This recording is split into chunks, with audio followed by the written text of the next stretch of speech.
Thank you for coming, everybody. So I'm Professor Brent Middlestadt, Professor of Data Ethics and Policy here at the OAI. Welcome to the talk today. It's going to be given by our two speakers here, Professor Rainer Mühlhoff and Professor Hanna Ruschemeier. So this is the updating purpose limitation for AI, a normative approach to AI regulation talk.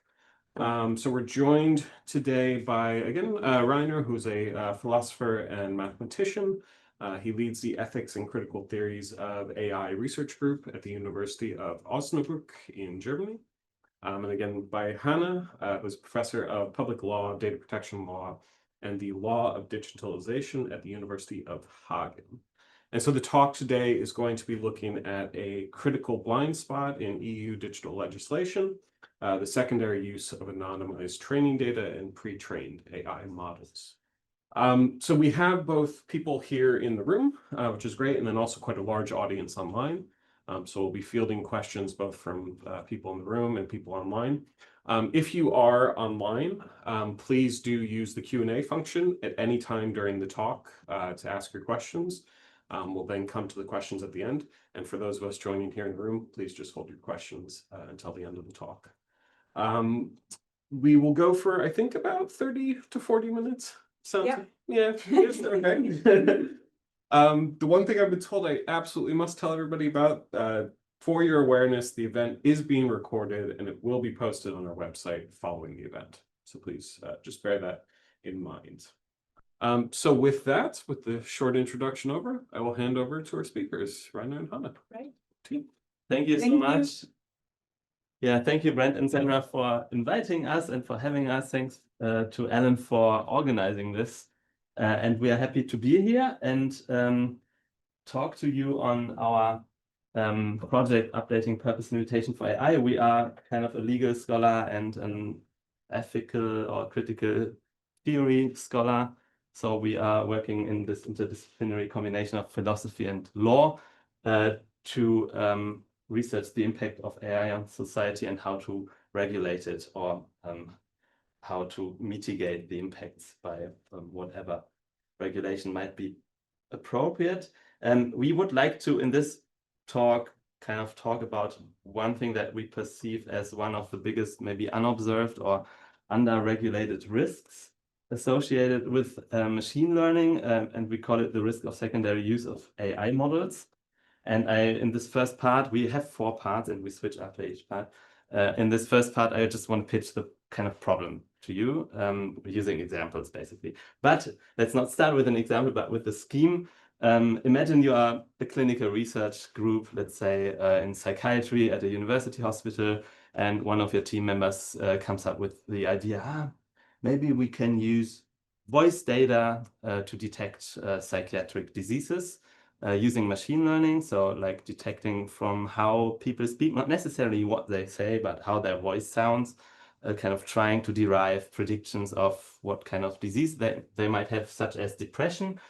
Imagine you find that interesting and you go for such a project. That what you would do is you would ask some of your existing patients, let's say a couple of hundred, whether they might volunteer in a clinical like experiment or trial or study, and they would, with consent, provide their medical records, and then you would collect audio data with their consent of how they speak, for instance, in therapy sessions. Then you use machine learning, and then you train a predictive model for, let's say, depressions. This is being done. It's not what we say here now in the next 40 minutes does not depend on how accurate this actually works. And we also don't want to judge this in terms of how beneficial is it to medicine. Doing this, we just want to talk about one specific risk that we see with such projects. And the risk is this. Imagine, for instance, a representative of a company that does algorithmic hiring meets you for beer, and they try to offer you money to get a copy of that model because they want to have such a model to predict psychiatric risks in hiring processes, in hiring settings. And you say, yeah, sure. I mean, in training, we we did it well. We used anonymization techniques here in this step, for instance, differential privacy, machine learning. We took care that the model data, yeah, the internal parameters and weights of the trained model, that it's derived data, yeah, data derived from the training data, but we took care that this is anonymous data. So you do not see any objection in really selling a copy or transferring a copy of that model to that other person in that other context. And then, for instance, a company doing job interview scoring obtains a copy of that model, and what they would do is they would apply it for risk scoring in a setting, in a job interview setting. Yeah, but for instance, they would use the voice data, how people speak on a video interview or even on a phone, and they would do some real-time scoring. They might not even explicitly derive your risk of depression from it, but they might kind of use this as a component in a bigger risk scoring model so that it only outputs like a flag, green, yellow, red. So you might not even explicitly derive depression, but still you reuse that model. To us, this is actually kind of a way or a pipeline how you can reuse or misuse potentially machine learning models that originate in allegedly beneficial contexts for arguably less beneficial or discriminatory or abusive contexts. That's what we call the risk of secondary use of trained models. This is actually real. Here, for instance, this is a paper originating from Aachen, where some German researchers built such models. This is a similar paper. It was published in Scientific Reports last year, I guess, from Chinese researchers doing the same depression recognition using voice-based pre-trained models. It's interesting to look a little bit into the details how they did it, because what they did exactly what I sketched out on this scheme, but they did not. They are not even this clinical research unit, and they do not have their own patients. The things they did is they took a freely available pre-trained model from Meta, Wave2Vec. That's a model, a generic model, extracting speech characteristics from audio data, and they fine-tuned that model on an openly available research data set from the University of California, Santa Barbara, I think. So it is a research data set that's available under an open source license upon request from that university, and that contains 189 audios of depressive patients. And they were able to fine-tune that general voice recognition or voice feature recognition model with this data set of depressive patients to come up with a quite accurate test or predictive model for depression.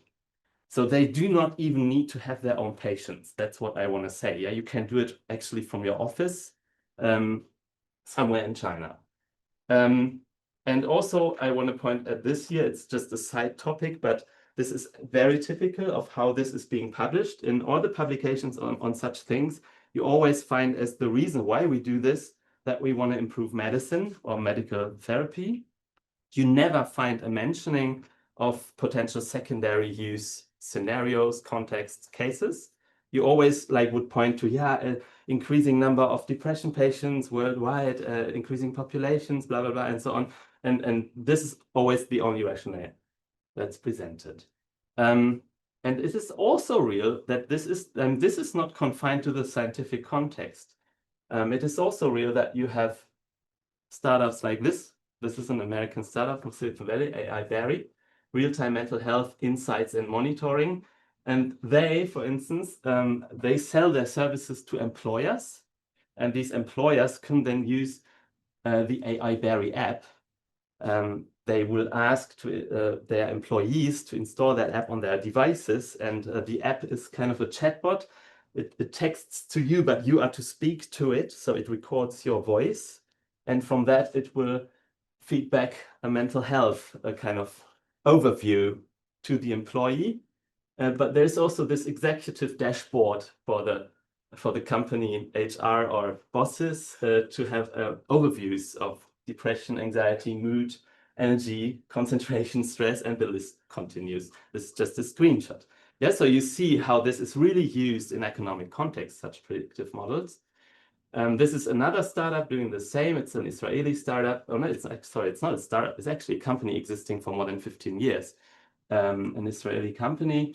They do the same. They also have predictive models of mental diseases and mood disorders, and they sell it not only to human resource management, but also, for instance, to sales.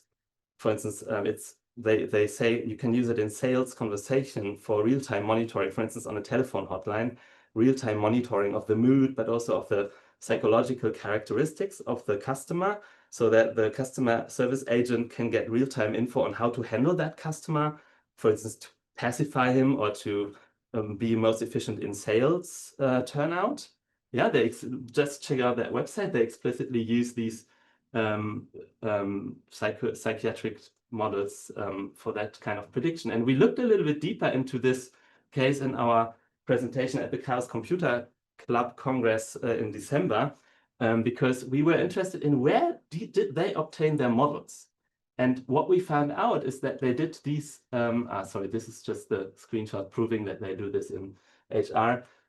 What we found is that there are actually papers dating back to the late 2010s, where this company or people from this company were collaborating with a psychiatric research center in Hamburg to develop and test these models for the measurement of mental health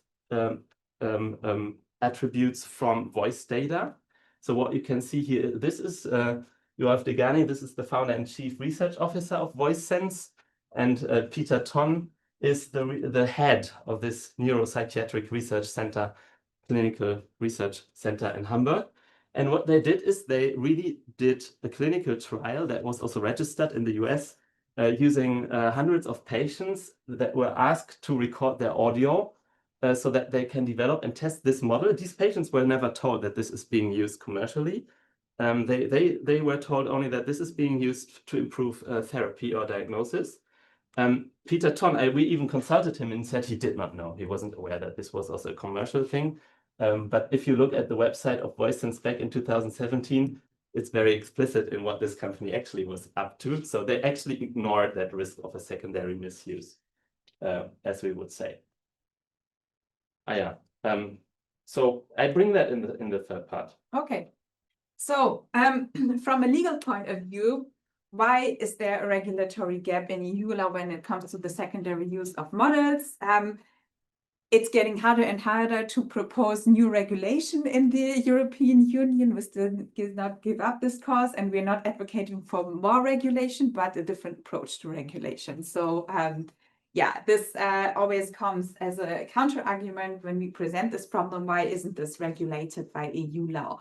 So there are two aspects to this. At first, from our point of view, there's a general problem or misfit with the GDPR when it comes to data-intensive technologies. We laid this out in previous publications as well. You also did this even before we started thinking about this. So this has been well documented. The thing is, there are different steps of data processing when it comes to training an AI model. So you have the extraction of the training data. This is usually the first step. You have different data subjects there, which are usually not identifiable because there are too many of them and they are just little data points in the neural network. After this, so then you have the step of training a predictive model, for example, the scoring algorithm or classifier and whatever. And then you have the second step of applying the model to an individual case. And the general problem with the normative aim and fit and the dogmatics of the general data protection is that it relies on identifiable data subjects and identifiable data processing operations. When it comes to AI, the data subjects here in the training data set are not necessarily, and in most cases, not the same data subjects that are subject to the output of the AI model. So the idea that you're an individual who can just claim their data protection rights, for example, the right to deletion or correction or whatever, this just does not go through because other people are subject to the output. So if you exercise your right to deletion, this does not prevent the model from discriminating people on the third or second step and whatever. And this is also when the purpose limitation or the secondary use problem comes in, because a lot of times, as Rainer described, the step of training the model includes the anonymization of data. So the idea of the GDPR that heavily relies on purpose limitation principle, which is a cornerstone of data protection, dates back to the 70s, not only established in the GDPR, also in US law, etc., etc. The idea is that you can follow through the purpose of the data processing from step 1 to step 2 or 3 or 4, but this is interrupted by the anonymization of the model. So we laid out that there's insufficient legal regulation when it comes to that. In Germany, we usually have this discussion whether this is an enforcement deficit of the GDPR or if it's a flaw in the normative structure or just something that needs to be updated or improved. I don't think that it really makes a difference in practice, but if you look at how data-intensive technology works, even if you have the perfect enforcement of the GDPR, you will not solve the problem that you have different data subjects that are discriminated and that the people that are in the training data. So the biggest regulatory gap is the training from anonymized data. We also laid out in other publications that normative categories don't fit, and I will go a bit into details into Article 6.4 and the privilege purposes. So from a general point of view, there is this unregulated risk of secondary data use. From our point of view, regulating data is about regulating power. And even though, just as a disclaimer, we love the GDPR, we have nothing against the GDPR. It's an amazing piece of legislation. I hope it will not get watered down in the new, I don't know, assessment of all digital regulation by the Commission next year. But as we said in the title, we think it needs an update because the GDPR more and more fails to regulate the data power we are facing here. So there are the general problems I described, also the relying on consent. Consent doesn't really work in digital environments when there's just too much data to understand. The distinction of data categories, I always like to cite your brilliant sentence, AI can make everything relevant. So the distinction between sensitive categories of data and normal personal data is becoming more and more obsolete because you can derive all kinds of sensitive data from normal data, even anonymized data in the age of AI. So this is the general problem. Yeah, so as I described, the anonymization breaks the purpose limitation principle and then also undermines the privileged purposes under the GDPR. The idea of Article 89 of the GDPR is that the purposes the data was originally collected for, if you have a secondary use of this data, it needs to be compatible with the original purpose the data was collected for. And then the GDPR says, okay, we have privileged purposes. For example, scientific research. Well, who could have something against scientific research? Everybody knows, okay, also AI brings great improvements to medicine. We are absolutely not against this. We are just saying, okay, please look at the risk of the secondary use. The idea of the privileged purposes is these purposes serve the public good, right? It's for research, it's for statistical purposes, it's for archives. This is all like public knowledge, the public good, etc., etc. This gets totally undermined if you just anonymize the data and then reuse it in a commercial context. And this was never the idea of the privileged purposes under the GDPR. So this is also a problem. In addition, this is also more of an enforcement thing.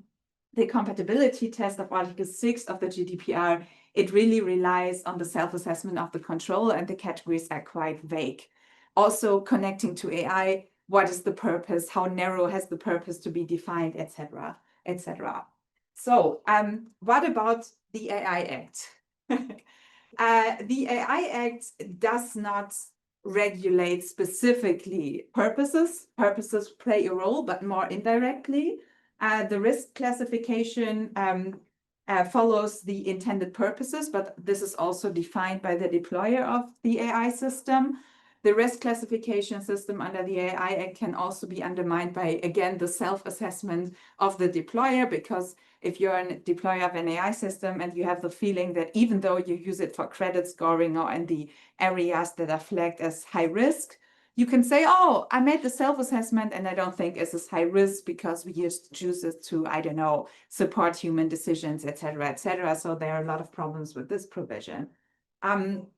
Also, the procedural requirements for the high-risk systems under the AI Act focus on the model itself and not the context. So they don't really look at purpose limitation. Also, research is not regulated by the AI Act at all. So of course, if you look at the output in the end, for example, you cannot use emotional recognition in the workplace. Also, what is the workplace? What is before the workplace? But this is another topic.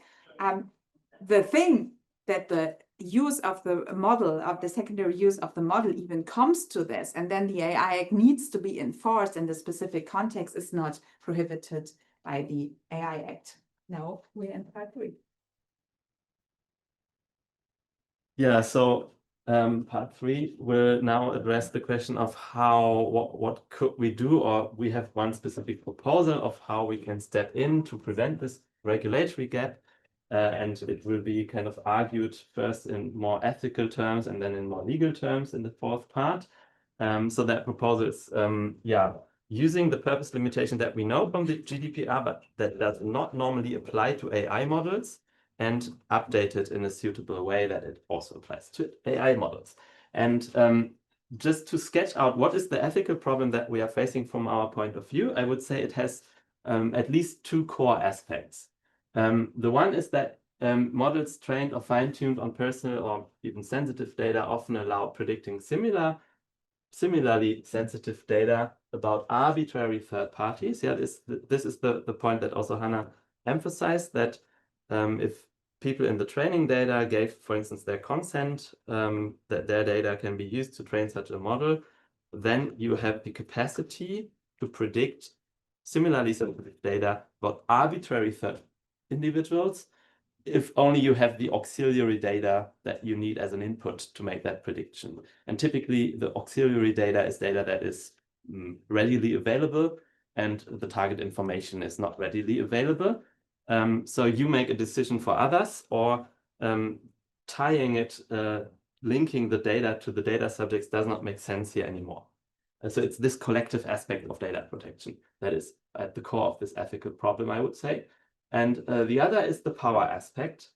And this is that we would say that already the availability of a trained predictive model constitutes an ethical problem. Yeah, not only the use of the model, yeah, you use the model on somebody, on some third party, and then that third party has a claim that you should not do it. But I would say that already the existence of such model, because that brings you in a very powerful position. Yeah, if you have a tool to predict depression about kind of anybody from which you have 1 minute of audio data, which is easy to obtain, for instance, on phone, then you are in a very powerful position. And this, having such predictive capacities, is what constitutes the dominant kind of aspect of data power nowadays, is what we would say. This is why this is about regulating prediction power or data power. And regulation to us is always this kind of job of the state to balance power imbalances, to kind of even out power imbalances that get out of bounds. And we would say that predictive capacities spreading and multiplying without control is one of the biggest unregulated aspects of power, data power nowadays. So if the problem is here, this is where data power multiplies. Yeah, if you can copy trained models into arbitrary contexts, then of course maybe we can restrict that step. And the proposal is to do that by means of purpose limitation. That means basically 2 things. First, any model you train should have a purpose tag attached to it. Yeah, you cannot train models without declaring and being explicit about the purpose, and the tag should be attached to the model. And then, yeah, you can, the purpose limitation, the updated purpose limitation principle here says you can only copy or transfer a model to a new application context when the purpose in that new application context is compatible with the purpose in the original context where the model was trained. If you restrict that, you can of course imagine that things will flow that way. Then people start copying anonymized versions of the training data, and then the target context does the model training themselves. In reality, actually, I think a combination of both often happens. And this is why we also need to regulate this step here. It is hard to impossible in liberal societies to regulate anonymous data in general. But still, we would like to regulate how you can use even anonymized data in the very specific context when you use it as training data for a machine learning model. And this is the second version of the purpose limitation principle that says if you train a machine learning model for a certain purpose, then you must this purpose must be compatible with the purpose for which the training data that you use was originally collected. And that also means a form of backward accountability. Yeah, you have to find out about that purpose. Yeah, if you scrape data from the internet, or if somebody gives you some anonymized research data set, then you cannot, according to our proposition, train a machine learning model from it without first finding out the purpose for which that data was originally connected from, for instance, patients or other volunteers. And only then you can train the model if you can make that sure that there is a compatibility. Yeah, so let's go into detail about these two versions of the purpose limitation principle, and let's start with the second version, the model training, fine-tuning purpose limitation. So the ethical reason is really here that we think that one should not be allowed to do more with a trained model than one's allowed to do with the training data. And just because model training can be done in many cases, not in all cases, in a way that also anonymizes the data, is not a good reason to waive the purpose limitation principle that is in the GDPR across that step, although the GDPR does not hold across that step, as Hannah just pointed out. And so we would say that once you train a model, you have to kind of obey to that principle that I just mentioned on the slide here, that the model you train should be constrained in terms of its purposes to the purposes for which the training data was collected. And the second, like the first purpose limitation principle that holds for the copying or transfer of a trained model, that requires a kind of a compatibility test. Yeah, so you train the model for predicting diseases in a clinical context, and I use the model for predicting diseases in a hiring context. Sounds compatible, doesn't it? Yeah, why not? How can we test that? How can we establish actually a test for compatibility? And our suggestion is that I think one should kind of treat such a model as if it was personal data. Yeah, personal data containing the information that somebody is depressive or suffering from depressions, and then kind of treat it as if it was this personal data, and then kind of establish, according, for instance, how you would do it with the GDPR, whether the new purpose is compatible. Of course, in general, the trained model is not personal data, but as I said, it's derived data, and we think that it should be treated kind of with the same level of restrictions. But the thing is, we do not do this for the training data donors. Yeah, although the compatibility test now makes a reference to the model as personal data in reference to the training data donors, but it's so important that the reasoning is we do not do this to protect the people in the training data. We do this to protect anybody, any third party on which this model could be applied. Yeah, what about open source AI then? Is a question that often comes because now, given the recent career of the AI Act in the last year, we see that we are now in the time where we are ready to make even exceptions, regulatory exceptions for open source, whatever that is, AI systems or generative AI systems in more general, I don't know. So just two statements on that. In our view, if a model or training data is open source, that should not affect the requirement of purpose limitation. We would say that this open source exception is a huge danger because it eases this kind of copying of models in other contexts by just making them available open source. As you can already see in the internet, yeah, deepfake porn is being produced with open source models, or revenge porn and all that. Yeah, this is also forms of secondary reuse. And another thing where it gets maybe a little bit more intricate is the issue about foundational models or generative AI systems. So if a generative AI system or foundational model are used in combination with specialized data sets to obtain a predictive system. Yeah, this is what we saw in the paper by the Chinese researchers further up in the talk. Yeah, they used a foundational model and only fine-tuned it on a specialized data set. Then we would say the purpose of the resulting system should be limited to the purpose for which the specialized data set was collected. Yeah, so that in this case, purpose limitation does not apply to the Gen AI model, which has a very general purpose anyway. No, but it is kind of given by the purpose for which the specialized data set was collected, which is in this case earlier the 189 audio recordings of depressive patients, which were collected for clinical research purposes and published as open data set in the context of clinical research. And that would, to us, be then the purpose to which this kind of resulting fine-tuned or master prompted system should be limited. Yeah, I have this on this slide here. Like you have a foundational model or a general purpose AI system, such as, let's say, a large language model or a chatbot system. And what you can do is you take a specialized data set, for instance, patient records, and insert them here somehow, be it fine-tuning of the model or be it a master prompt. Yeah, you adapt your LLM system by inserting a master prompt, and then you can use that kind of adapted system to apply it on anybody else, like using auxiliary data and inputting it to that system, and that system will then output a prediction according to this information in the data set. This is actually the way of using a chatbot system as a predictive system or as a classifier. I would even say I'm not sure about the quality, but this is being done. Look at Doge, for instance, which did exactly that. And we would say in this case, this system here, there is already something where purpose limitation must apply once you use the specialized data set. Yes. Thank you. So a very important question is how to make this operationable. I mean, this all sounds nice and super complicated, but how do we make this work?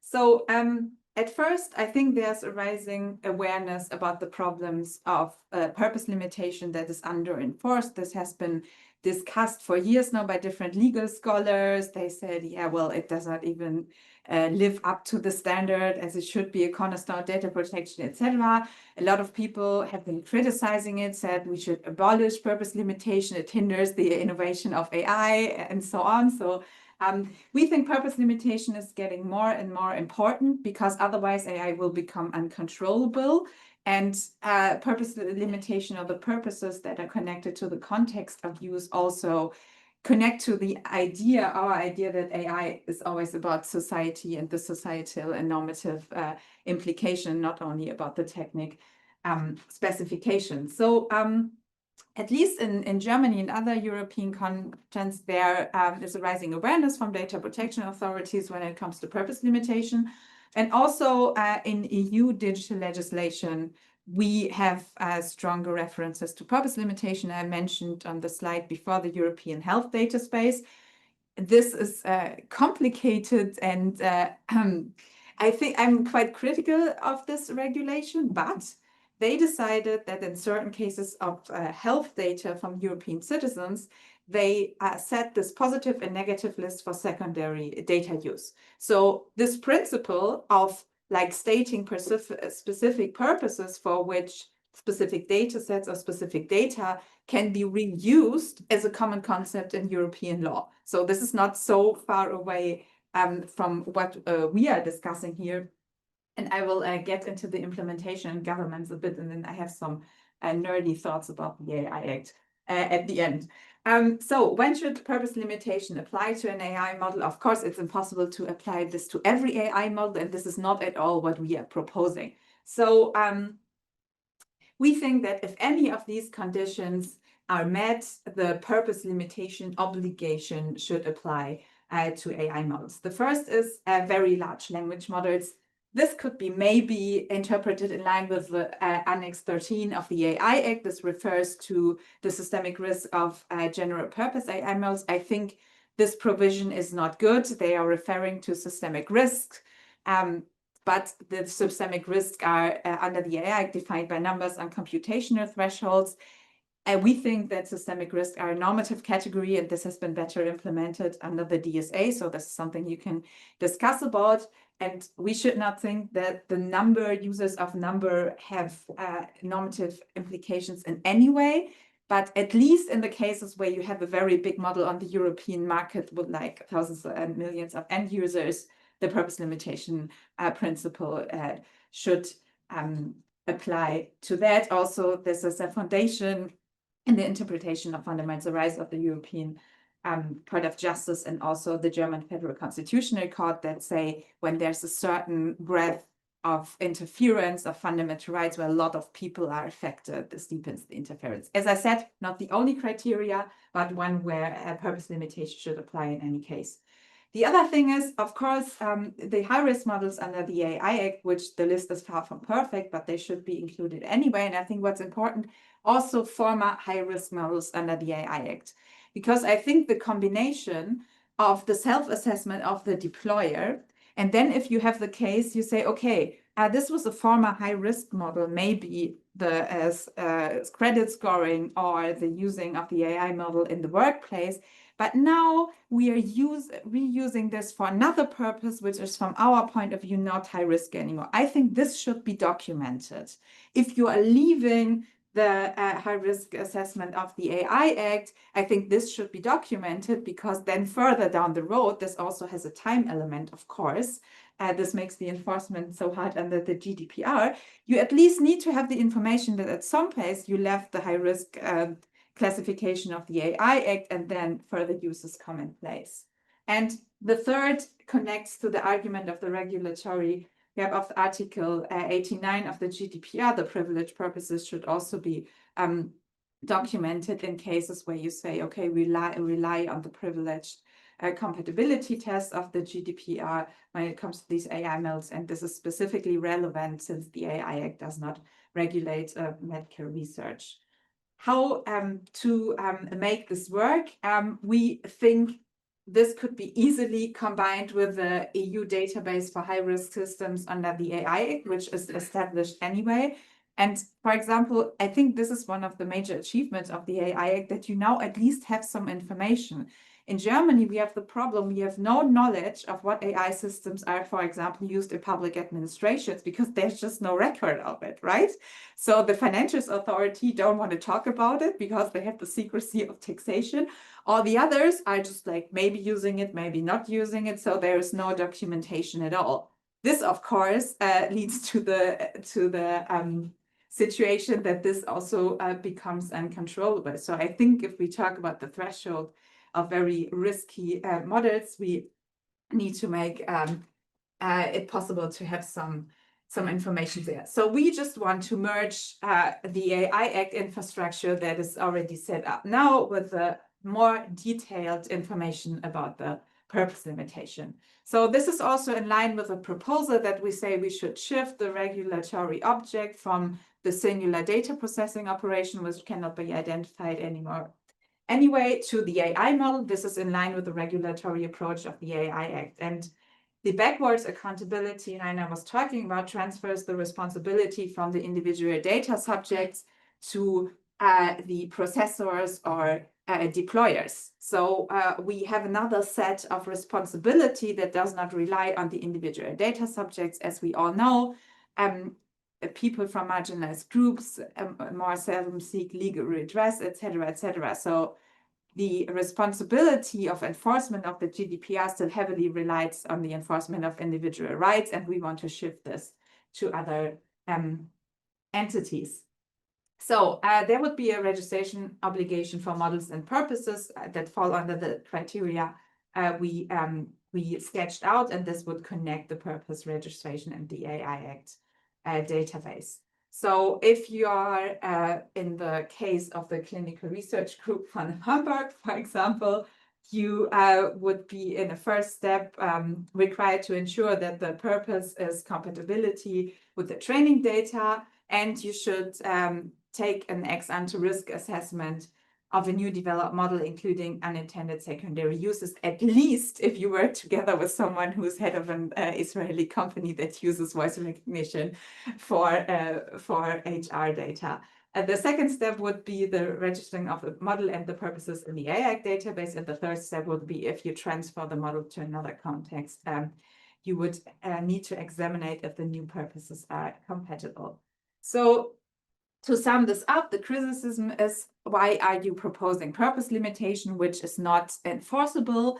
We try to make it enforceable by the categories that I just described. So it's independent of identifiable data subjects, not relying on their enforcement, shift in regulatory focus to the model, and then we have identifiable actors that are already required under the AI Act in certain aspects that are accountable and responsible. And of course, these are also a bunch of actors. There are many actors involved, but they are not as many as the data subjects, right?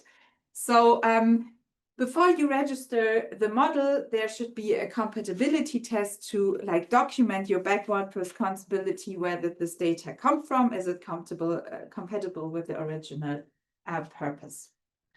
So this is the nerdy legal part of the AI Act, but well, there's a lot of criticize and to discuss about, but I think it's also a very interesting piece of regulation. So bear with me for 2 more slides.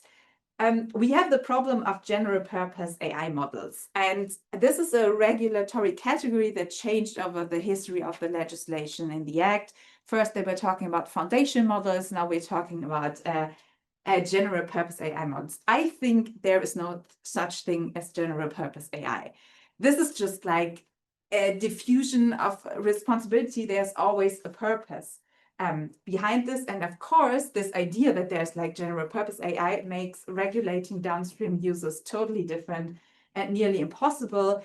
It's a bit similar to the discourse about general artificial intelligence. If you can do anything for any purposes, that makes uncontrollable in terms of quality control, but also in terms of normative control. So we have a diffusion of responsibility here, and also there's a contradiction in the AI Act, which is quite interesting. Usually we have the responsibility for purposes under the AI Act lies with the deployer, but it can shift from the deployer to the distributor, importer, and other third parties under Article 25, paragraph 1c. If a model that formerly was not a high-risk model is becoming high risk because me as an importer, distributor, any third party is using it for another purpose.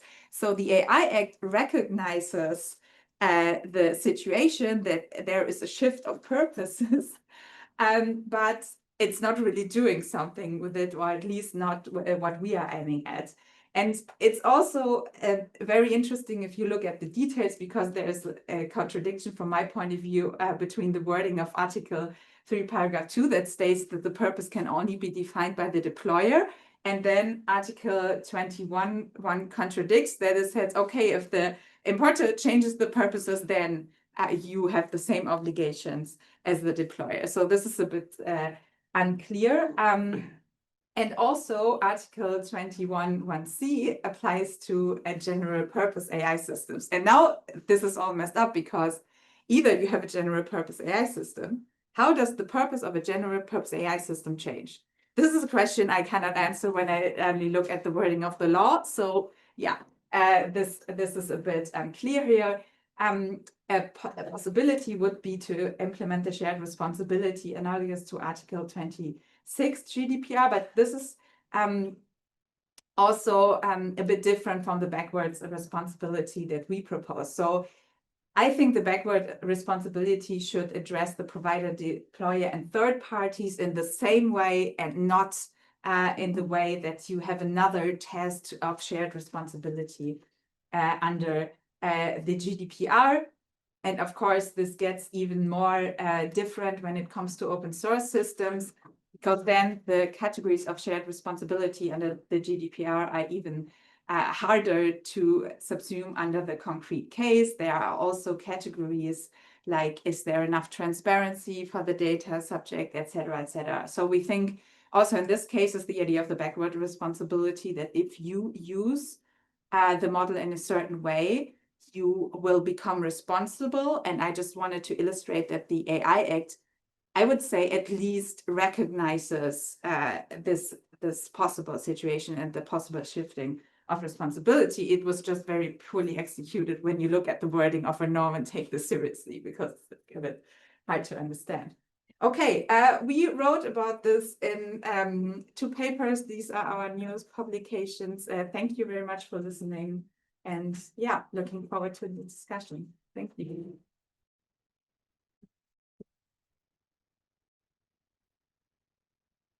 Oh, thank you, Hannah and Rainer. Really fantastic presentations. So I can see we have Yeah, plenty of time for questions, about 15 minutes for questions. I have questions, but Sandra, I can see you have questions, but we can start in the room first. If anybody wants to start us off with a question. So thank you for your talk. It was very,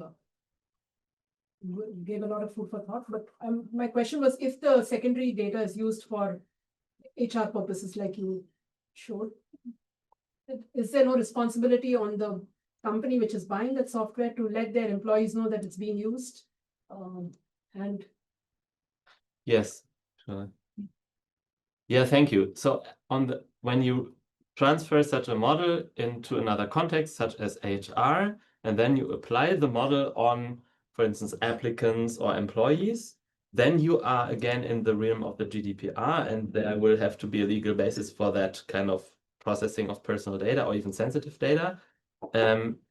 But HR contexts are typically contexts with a huge power asymmetry. For instance, if you use it in the term for hiring assessment, you will hardly find, like, you will ask the applicants that they need to consent, and if they don't, they will just drop out.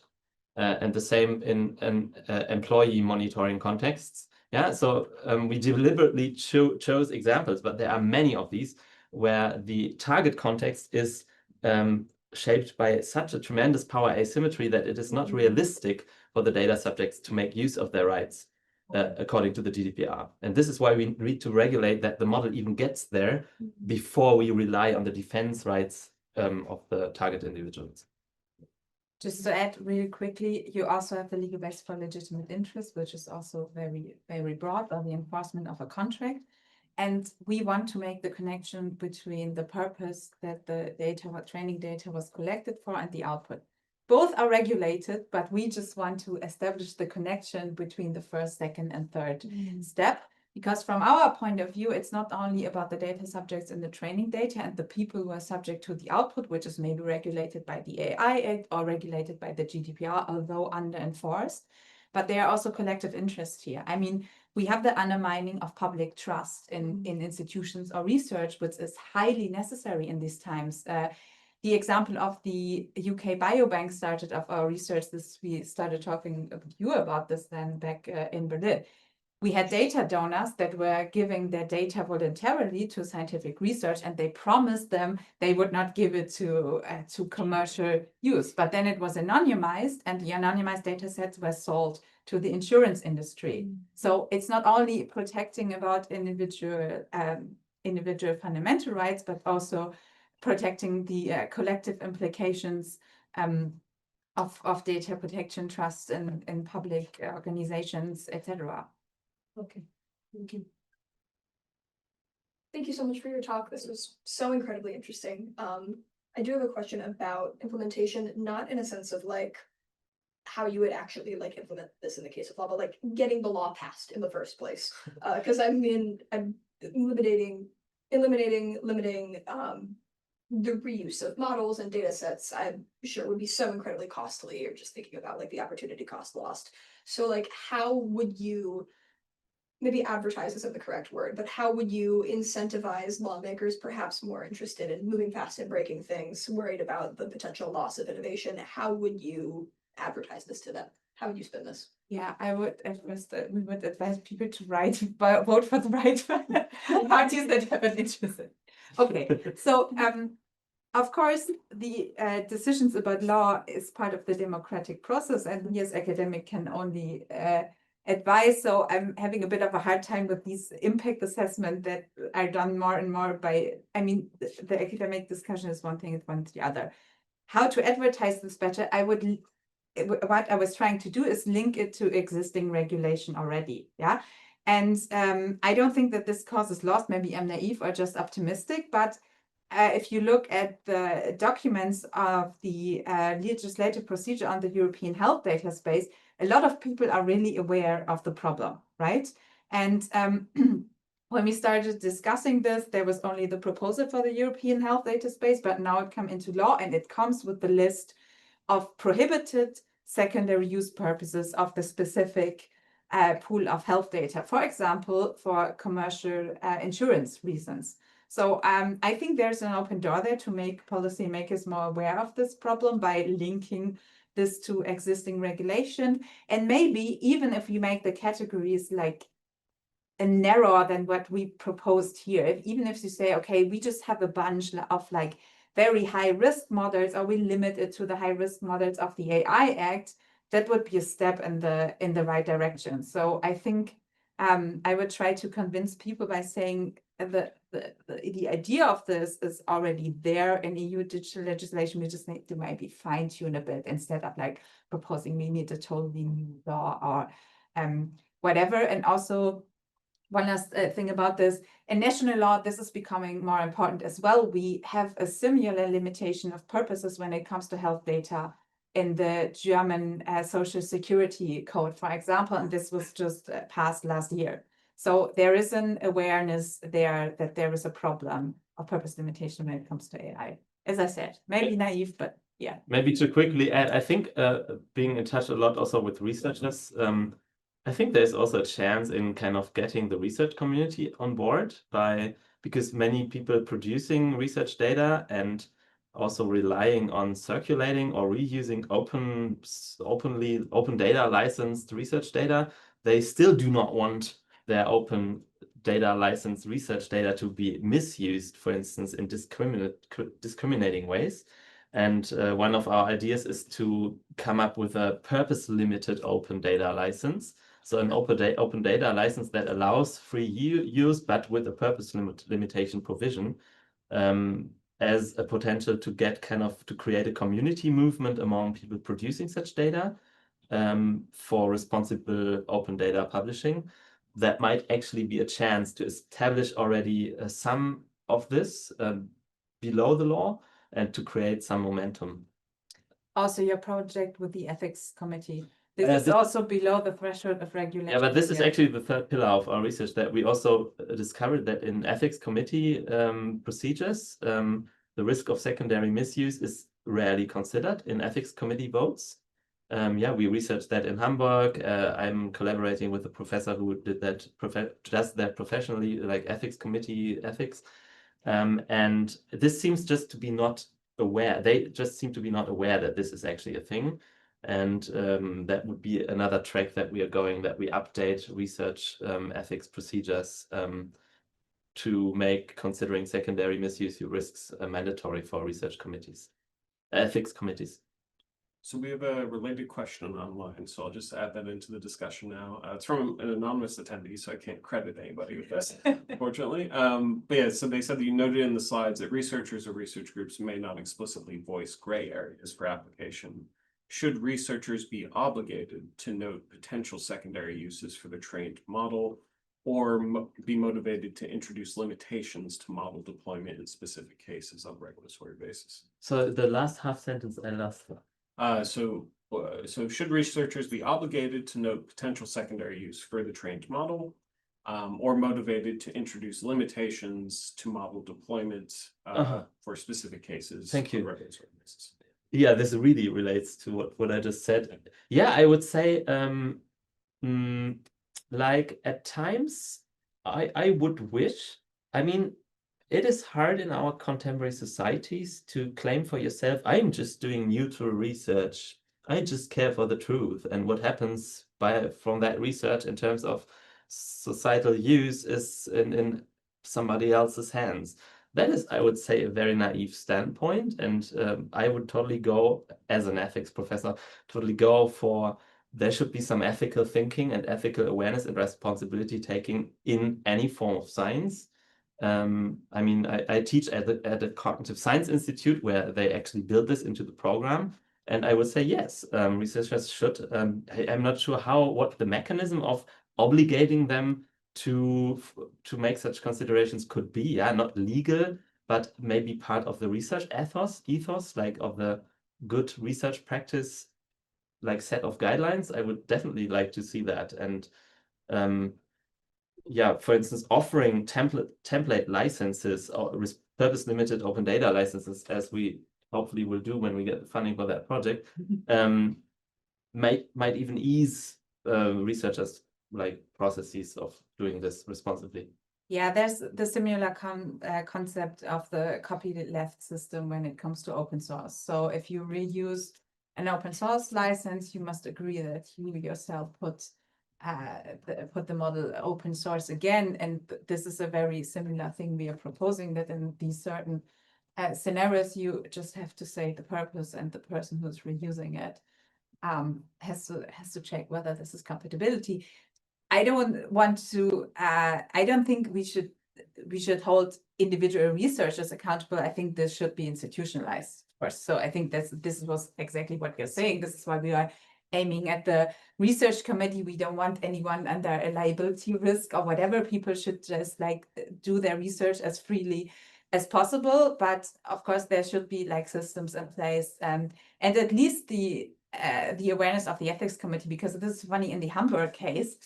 We talked about this, or you talked about this with him, and he was like, they did not think about it, and now there is no ethics committee anymore. They merged it with the one with another institution or whatever. So there was also no record of the considerations at all. And I think at least this is realistic, that you can do better there. Yeah.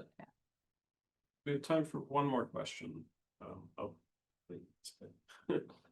Yeah, in the back there. Yeah. Thank you. Thank you for the wonderful presentation. And I do have another question about the operation or enforcement side. So basically, as you mentioned, that there are some difficulties in implementing purpose limitation onto the generative AI models. But we also have a number of generative, general purpose tech companies like Google, for example. I'm sure that when I use Gemini or Google Calendar, they use the models that they built onto the Gmail model. So they do have the existing model, but they use the previous model to improve their existing model, not copying that, but improving that. So basically, with the existence of many general purpose tech companies, how do you enforce and make sure, or from the policymakers' point of view, to supervise and regulate the purpose limitation, and how do you? Thank you for the question. I think there should not be any company as big as Google even to exist. Okay, this is wishful, but let's see how the case goes in US. As Rainer presented in part 3, I guess, we would like narrow this down to the case where a general purpose system, for example, a large language model, is used as a predictive model, as a classifier, for example. So then we are in the case with the comparison. If this would be personal data, you would regulate it under the GDPR. You mentioned the case of Doge. They just like used a large language model to say, okay, please make predictions of whether this contract should be terminated because it's wasteful spending. There's actually an excellent article about this. You can look this up at ProPublica. It's even dumber than you thought it was. I mean, they published the prompts. They fed the large language model into. It's an excellent read. So I think if you narrow this down to the use of general purpose AI model that are then being used as a predictive model, and then you say, okay, we see the outside consequences of the predictions of the output that are then again regulated under the GDPR or the AI Act. I think that narrows it down quite well. Thank you. Yeah, thank you so much. If you want to read our papers on this website here, this is the project website. We have all the research publications on that. Just to mention that again. Great. Well, yes, let's thank the speakers again. Thank you.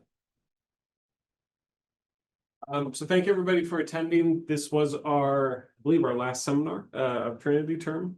So we'll start back up in a few months. And you guys will still be here for a few minutes. So if anybody didn't have further questions, you can stick Yeah, around. we are here.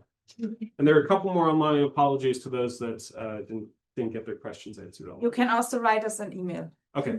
We'll write them an email if they're online. All right. Thank you. Great. Thank you. Thank you. For having us.